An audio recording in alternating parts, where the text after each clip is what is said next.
ការងារមួយចំនួននោះក៏ជួបបញ្ហាប្រឈមដែរនៅពេលដែលនាងខ្ញុំចុះទៅសហគមន៍នេសាទឆ្ងាយហើយនឹងមានហានិភ័យផងដែរដោយសារតែយើងត្រូវធ្វើដំណើរនៅលើផ្ទៃទឹក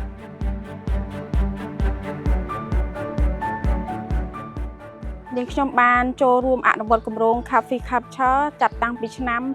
2023ហើយពេលហ្នឹងហើយគឺជាឱកាសដែលនាងខ្ញុំបានចូលរួមអនុវត្តគម្រោងក្នុងតួនាទីជា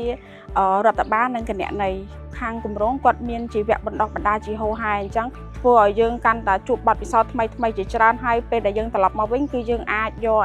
អ្វីដែលយើងបានរៀនសូត្រហ្នឹងមកអនុវត្តនៅក្នុងអង្គភាពក៏ដូចជាការអនុវត្តការងារគម្រោងផងដែរហើយការងារស្នូលដែលខ្ញុំបានបំពេញបច្ចុប្បន្ននេះមានដូចជាការរៀបចំរបាយការណ៍ទូទាត់ការធ្វើផែនការដើម្បីធ្វើស្នើថវិកាការប្រមូលទិន្នន័យស្ថិតិការបញ្ចូលទិន្នន័យហើយការងារបន្តបន្ទាប់មានដូចជាការចុះសហគមន៍នេសាទការរៀបចំផែនការជូនសហគមន៍ក៏ដូចជាតាមដានការងារអភិរក្សរបស់គាត់ជាក់ស្ដែងការធ្វើការងារវាតែជួបឧបសគ្គឲ្យស្ត្រីការងារផ្ទះសម្បែងផងក៏ដូចជាធ្វើការផងអញ្ចឹងធ្វើឲ្យគាត់នឹងអាចបោះបង់ក្តីស្រមៃរបស់គាត់អញ្ចឹងក្នុងនាមយើងជាស្ត្រីយើងត្រូវមានឆន្ទៈឲ្យបានខ្ពស់ជាពិសេសការសិក្សារៀនសូត្រកុំបោះបង់ការសិក្សារៀនសូត្រមានគោលដៅច្បាស់លាស់ថាគាត់ចង់ធ្វើអីនៅថ្ងៃអនាគតហើយម្យ៉ាងវិញទៀតសូមកុំឲ្យគាត់បោះបង់ក្តីស្រមៃរបស់គាត់ត្រូវបង្ហាញភាពក្លាហានភាពជឿជាក់និងស្គាល់ពីខ្លួនឯងកាន់តែច្បាស់ប្រហែលគ្រួសារហ្នឹង300ជាងហ្នឹងគិតអ្នកនេសាទទាំងអស់គ្នាបានត្រីពងកូនច្រើនទៅបាននៅខាងសហគមន៍គាត់សប្បាយចិត្តមកនេះទីគាត់ណែនាំបដោះកូនឈើជាក្រុម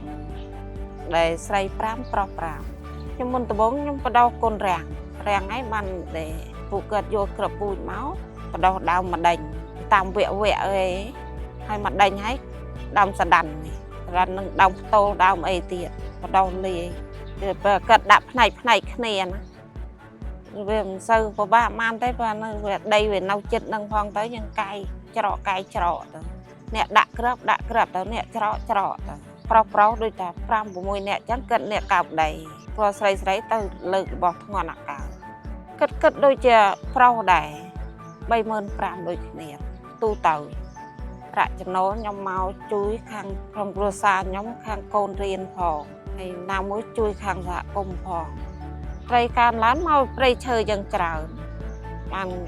ត្រីពងកូនច្រើនចង់ឲ្យតែស្ត្រីយើងនឹងចោលគាត់បដោះកូនឈើច្រើនដូចថានៅបរិវេណក្នុងសហគមន៍អញ្ចឹងចង់មិនចង់ឲ្យគេកាប់រុះរើទៀតណាចង់ឲ្យមានព្រៃឈើច្រើនទៅឲ្យត្រីពងកូនច្រើនកម្មវិធី Smart ក៏ដូចជា VMS ធ្វើឲ្យការងារក្នុងការល្បាតក៏ដូចជាទិន្នន័យ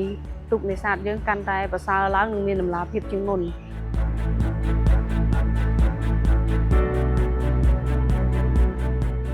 ពីមុនមកខ្ញុំមិនដែលបានស្គាល់ឬក៏បានដឹងអំពីកម្មវិធី Smart ឬក៏ VMS ទេប៉ុន្តែនៅពេលដែលគម្រោង Coffee Capture ចាប់ផ្ដើមទើបនាងខ្ញុំស្គាល់កម្មវិធី Smart ក៏ដូចជា VMS ចំពោះការបណ្ដុះបណ្ដាលបច្ចេកវិទ្យាថ្មីដូចជាកម្មវិធី Smart ធ្វើឲ្យនាងខ្ញុំមានទំនុកចិត្តក្នុងការផ្ដល់ជូននៅទិន្នន័យល្បាតច្បាស់លាស់ក្នុងការធ្វើបទបង្ហាញជូនថ្នាក់ដឹកនាំក្នុងការរក្សាធនធានជលផលបច្ចេកវិទ្យាគឺសម្រាប់មនុស្សគ្រប់គ្នាហើយស្ត្រីអាចក្លាយជាអ្នកដឹកនាំក្នុងការប្រើបច្ចេកវិទ្យាដើម្បីអភិរក្សធនធានជលផលឲ្យមាននិរន្តរភាព